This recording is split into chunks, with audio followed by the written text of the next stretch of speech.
네, 답답했던 한 주 금요일엔도 시원하게 올라가고 있습니다. 코스닥은 상대적인 소외를 받긴 하지만 지수 쪽의 분위기는 여전히 1%의 강세로 마감을 앞두고 있습니다.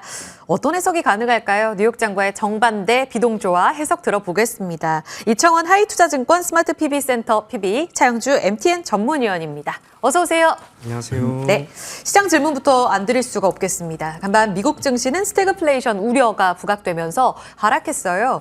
물론 시간의 거래에서는 좀 오르는 모습 보여주기도 했죠. 일단은 우리 시장과 미국장의 정규장 분위기 디커플링 이유 어떻게 찾으세요? 네, 크게 두 가지 정도라고 생각을 하는데요. 첫 번째로는 우리 모두가 알고 있는 것처럼 어제 미증시 그중에서도 GDP에 대한 부분에 우려가 있긴 하더라도 이후로 나온 기업들의 실적이 너무 좋았다는 것. 그게 우리나라 정규시장에 열린 이후로 반영이 되고 있는 게 아닌가 그리 보여지고요. 또 하나는 어제 우리 증시가 안 좋았습니다. 그렇기 때문에 거기에 따른 반등, 그래서 디커플링이 조금은 나오는 양상이 아닌가 그리 보여집니다. 개인적으로 여러 가지 생각할 게 참 많이 있긴 있습니다. 첫째로는 마이크로소프트라든지 몇몇 기업들의 실적이 좋게 나왔다라고 하는 것은 AI 시장 확대에 따른 투자가 본격적으로 실적으로 이어지고 있고요. 이게 어느 정도 투자를 잘 진행하고 있다라고 하는 뜻이고요. 그리고 이것이 우리나라에 있는 많은 반도체 기업들의 주가 상승을 견인하고 있는 게 아닌가 그리 보여집니다. 또 하나는 이제 GDP라고 하는 부분인데 GDP가 조금은 아쉽게 나오긴 했습니다. 하지만 미국의 GDP 같은 경우에는 지난해 4분기 10월 같은 경우 1.8%, 그리고 올해 1분기에는 2.1%, 그리고 올해 4분기에는 2.7% 수준까지 올라갈 것이다라고 하는 전망이 나오고 있습니다. 우리나라 같은 경우에는 큰 차이가 없었는데 미국은 지금 이게 생각보다 높은 수준으로 올라가고 있습니다. 기대감이 지금 큽니다. 뿐만 아니라 미국의 GDP라고 하는 구성 요인을 하나하나 살펴본다면 GDP는 결국에는 크게 네 가지로 구성이 되어 있습니다. 민간에서의 소비와 민간에서의 투자, 정부 차원에서의 지출과 순수출이다라고 할 수가 있는데 정부 지출은 지금 꾸준히 이어지고 있습니다. 변동성이 항상 큰 거는 민간 소비입니다. 미국 같은 경우에는 GDP의 70% 이상이 민간 소비이고 지난 4분기 그리고 1분기 사실상 성수기라고 표현을 할 수는 없는 구간이었기 때문에 일시적으로 민간 소비가 줄어든 게 GDP를 소폭 감소시킨 게 아닌가라고 보여지고요. 2% 수준의 GDP라고 해서 성적표가 결코 나쁜 게 아닙니다. 우리가 예전처럼 미국도 그렇고 우리도 그렇고 3% 진짜 이제는 기대하기 힘듭니다. 그래도 괜찮습니다. 미국 같은 경우 2021년 그리고 2019년까지 3%를 단 한 번도 넘지 못했지만 나스닥이 3% 이상이나 올랐다는 것, 그걸 감안한다면 너무 크게 걱정할 필요는 없다 그리 생각이 됩니다. 전체적으로 경기에 대해서는 크게 우려하기보다는 일단 지난 19일에 또 저점을 낮췄던 우리 시장, 그리고 하루하루 계속해서 좀 방향을 잡기 어려웠던 출렁임 속에 오늘은 비교적 선방하는 움직임을 나타냈다. 코스피와 코스닥은 5주 만에 또 주간으로 이번 주에는 반등을 보일 것으로 예고가 되고 있습니다. 자, 그러면 이런 섹터, 지수의 상승을 이끌었던 섹터들을 좀 하나하나씩 볼 텐데 일단 반도체 움직임을 봐야 될 것 같아요. 반도체 시간의 거래에서 미국 시장에서 좀 상승 움직임을 나타냈습니다. 앞서 브리핑에서도 나왔지만 마이크로소프트, 알파벳, 주주환원책도 한 몫을 했던 것 같아요, 위원님. 일단 어제 메타와 SK하이닉스 분위기에도 주춤했던 반도체가 다시 살아난 건 마이크로소프트와 구글 영향이 컸다고 보시는지 이제 저점 완전히 확인한 거예요? 우리가 이제 반도체라는 큰 카테고리 내에서 그리고 이제 IT, 그다음에 빅테크 기업이라는 카테고리 내에서 조금 구분이 좀 필요하지 않을까 싶습니다. 지금은 이러한 구분이 좀 없다라면 굉장히 혼란스러우실 거예요. 어떨 때는 어떤 기업의 뉴스에 따라서 주가가 폭락을 하고 어떨 때는 또 어떤 기업 뉴스에 따라서 올라가다 보니까 이 구분이 안 되신 분들 입장에서 보면 도대체 이건 어떻게 내가 기준점을 잡아야 돼? 오리무중이다라고 생각하실 수가 있겠다라고 말씀드릴 수가 있겠습니다. 특히 이제 그동안 저도 이제 꾸준히 말씀드렸던 대장주인 하이닉스만 보더라도 하루는 이거 공포, 하루는 어제 샀어야 된다. 또 하루 지나면 어제 살지 말았어야 되는 거 아닌가? 오늘 또 지나면 또 어제 저점에 샀어야 되는 거 아닌가? 이렇게 지금 계속해서 흔들리는 포인트가 나타난다라고 말씀드릴 수가 있겠습니다. 제가 보는 관점은 그렇습니다. 꾸준하게 우리가 주가 변동을 상관하지 않고 봐야 되는 것은 AI다. 지금 이제 얘기가 나오는 것은 계속해서 AI에 대한 부분들이고 빅테크 기업에서 논 AI 같은 경우 애플이 가장 대표적인 경우죠.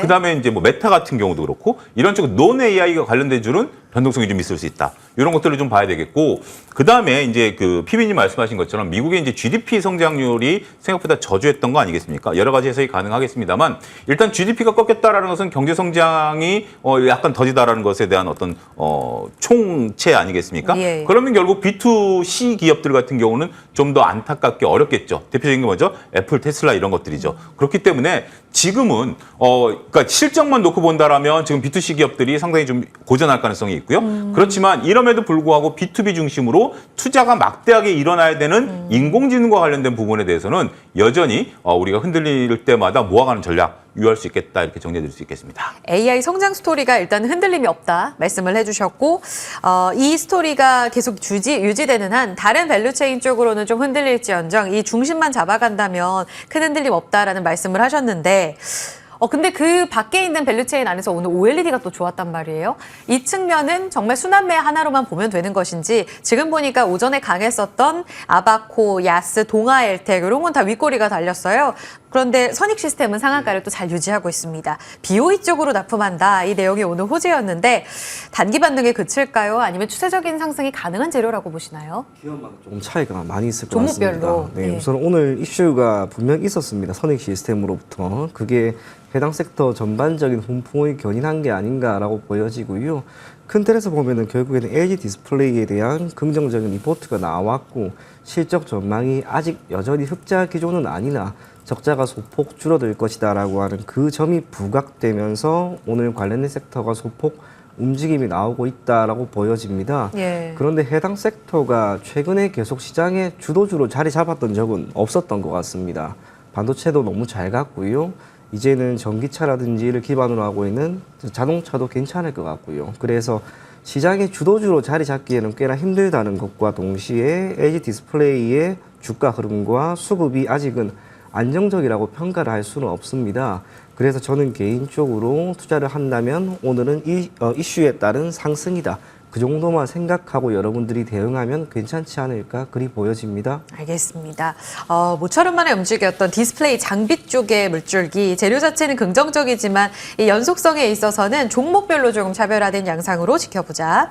그리고 더불어서 저밸류 쪽의 분위기가 상당히 강합니다. 특히 어제 장 마감하고 나서 KB금융의 실적이 나왔는데 컨센에 부합한 정도였어요. 그런데 여기서 보다 명확해진 이 주주 환원 정책의 기조를 확인했다라면서 증권가의 호평이 쏟아졌습니다. 어제 야당의 금투세 진행된다. 이 발언에도 불구하고 흔들렸다가 오늘 이 강한 기조를 뿜어내는 것 결국은 KB금융 중심으로 주주 환원 정책 업데이트라고 보는 게 맞아요? 아니면 숫자까지 더해지면 훨씬 더 좋다. 이렇게 해석을 하는 게 맞을까요?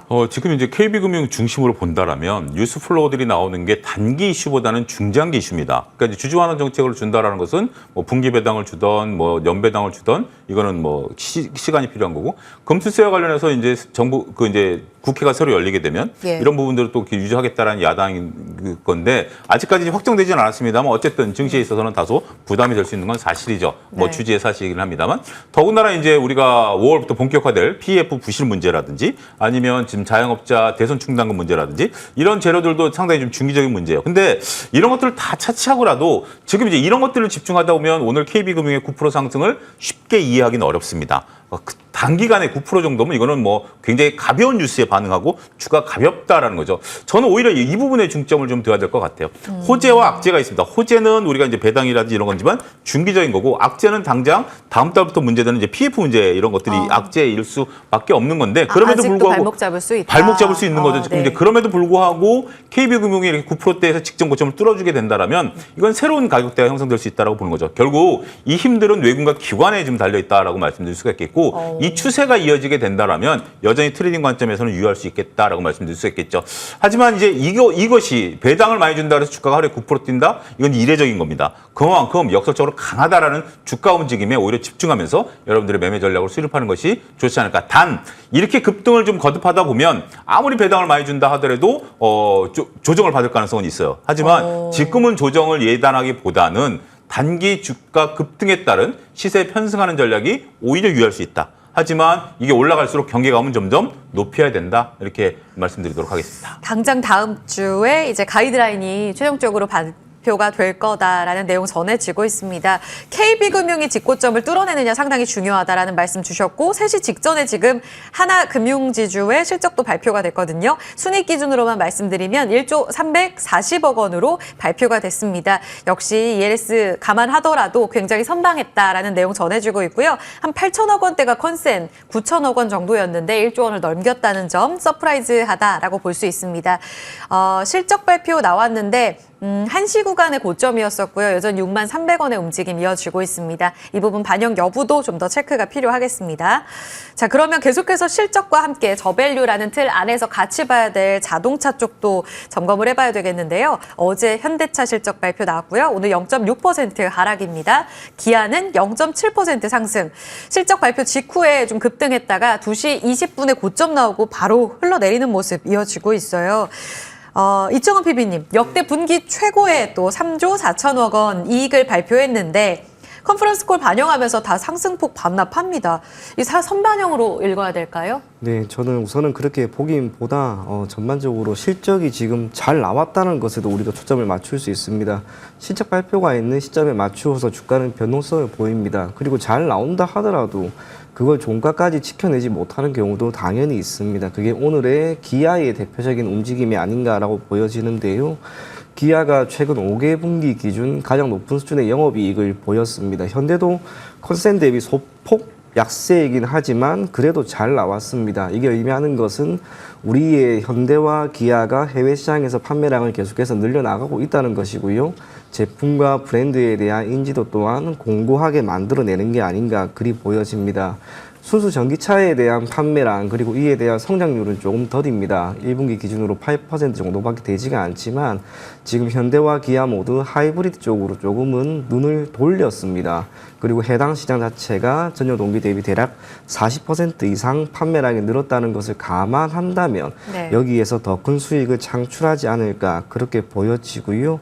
밸류 프로그램은 아직까지 끝이 난 게 아니다라고 생각이 됩니다. 그게 의미하는 것은 현대와 기아 모두 앞으로도 더 큰 수혜를 얻을 수 있다라고 생각이 됩니다. 그래서 계속해서 두 기업에 대한 긍정적인 리포트가 나오고 목표 주가 또한 지금보다는 더 높은 수준을 유지하고 있습니다. 그래서 보유하고 계신 분들은 단기적인 흐름과 이런 이벤트에 너무 흔들리지 마시고 계속해서 조금 더 긍정적인 시각으로 가지고 갈 것을 권해드리겠습니다.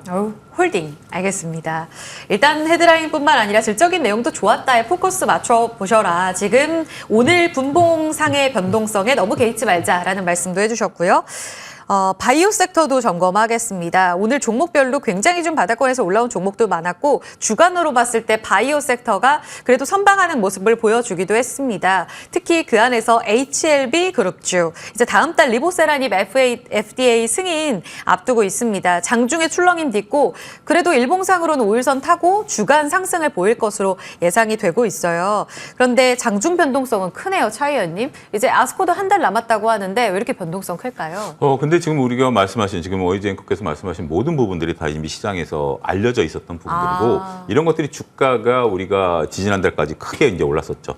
근데 그때 당시만 하더라도 우리가 제약바이오 강했던 건 알테올젠과 HLB가 살아 있었습니다만 지금 고점 대비 지금 직전 고점을 못 벗기는 상황이죠. 그 상황에서 지금 되는데 여기서 이제 조금 강하게 올라오느냐 네. 변동성이 크냐라고 하는 분들을 봤을 때는 SK하이닉스랑 좀 비교를 해드리겠습니다. SK하이닉스도 한때 강했다가 조정받고 지금 다시 강한 거고요. 이런 쪽들은 지금 고점 대비 상당히 이격이 벌어진 아직까지 룸이 남아있는 상태에서 변동성이 크거든요. 이런 것들은 직전 고점을 뛰어넘기가 현실적으로 쉽지 않을 수도 있다. 차트만 지금 이런 종목들 같은 경우는 차트를 좀 봐야 되죠. 왜냐하면 말씀하신 모든 것들이 다 녹아 들어가 있는 것들이 차트이고 차트스트리 얘기하는 것들이 지금 가장 맞아 들어가는 상황이거든요. 모든 것들이 들어가 있는 기대감이 다 들어가 있는 부분들이기 때문에 그렇기 때문에 단기적으로는 저는 좀 변동성이 좀 나타날 것으로 봐요. 우리가 이제 기대감과 학회 그다음에 어떤 시장에 있어서 공백기에 따라서 제약바이오들이 한 차례 좀 올랐었다라면 그때 당시만 하더라도 삼성바이오가 이제 80만 원대 중반까지 가면서 100만 원을 바라볼 수 있었습니다만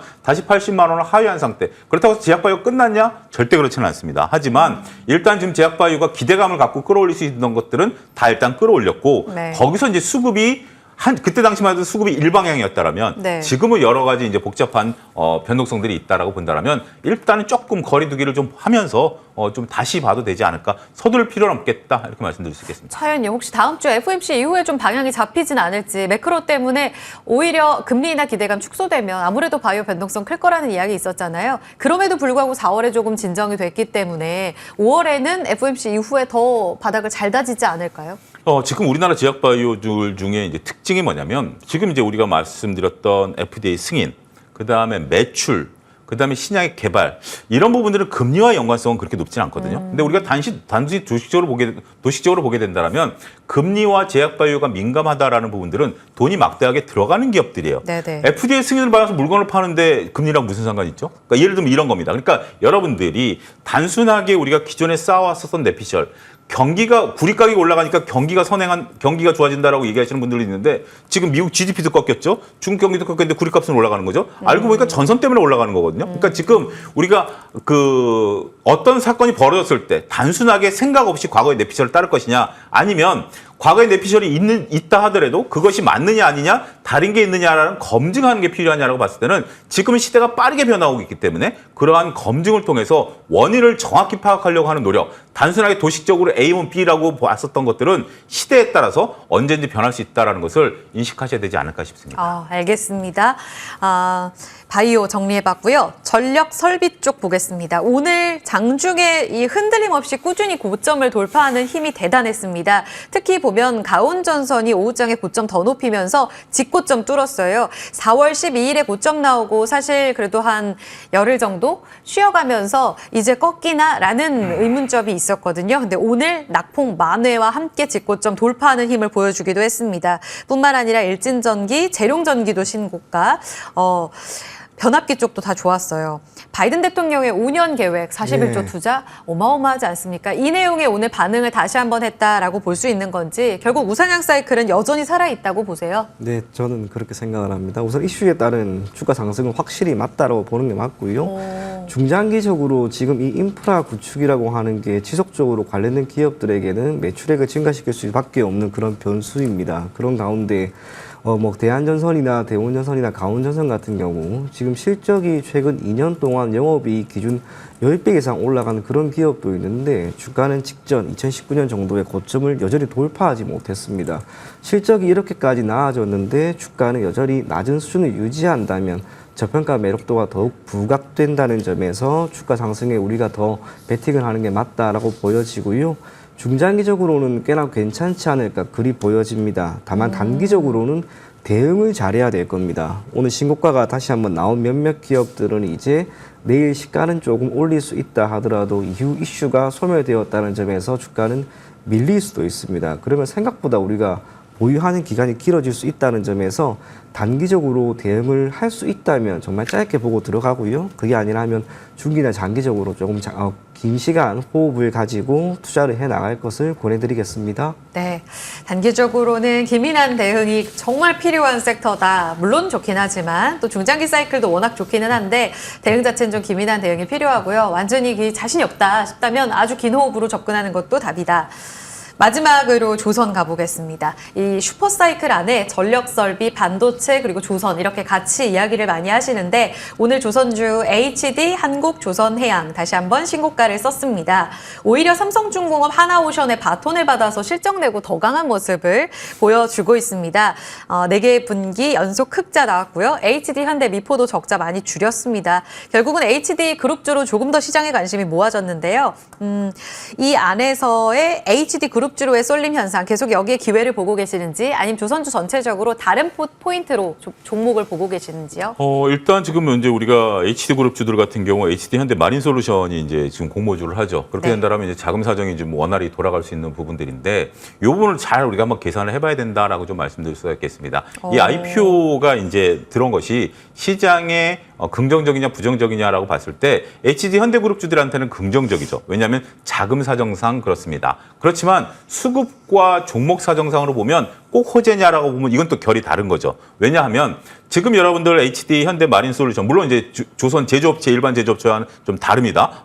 철판 두드려서 배를 만드는 거랑 좀 다른다 하더라도 일단 이것은 이제 대여급이 들어오기 때문에 조선주 영역에 들어가거든요. 그러면 조선주가 우리가 이제 무슨 생각을 해야 되냐면 펀드 매니저들 입장에서 볼 때 자금을 운용할 때 조선 섹터에 들어갈 돈, 반도체에 들어갈 돈, 우리가 뭐 IT에 들어갈 돈, 2차전지에 들어갈 돈들이 구분돼 있거든요. 네. 나름대로 이제 자기가 그 전략을 짜는 거죠. 그런데 하나의 그 섹터 내에서 하나의 주식이 들어온다 해서 그 섹터를 넓히기보다는 그 섹터 내에서 비주얼 조정이 들어가야 된다는 거죠. 그러면 어떻게 되냐? 다른 걸 좀 덜어내고 우리가 HD, 현대, 마린솔루션을 집어넣어야 된다는 거죠. 그래서 결국 그때까지는 지금 개별 종목들이 올라갈 수 있긴 하겠습니다만 오히려 이게 상장된 이후에 기관의 매수에 따라서 다른 것들이 조금 조정받을 수 있다. 우리가 어떤 사례를 제가 들어줄 수 있냐면 과거에 그 LG 에너지 솔루션이 들어왔을 때 네. 시가총액 2위, 3위로 들어오지 않았습니까? 그때 어떤 현상이 벌어졌죠? 삼성전자 매도가 나왔죠. 삼성전자를 털어내고 이것을 끼워 넣는 이런 수급의 어떤 논리. 그러니까 네. 삼성전자 나빠서가 아니라 그때 당시만 하더라도 삼성전자를 털어 넣어야 LG엔솔을 끼워 넣을 수 있었고 LG엔솔이 그때 당시만 하더라도 고평가돼 있다는 얘기가 나와서 PER이 100배가 넘는다 하더라도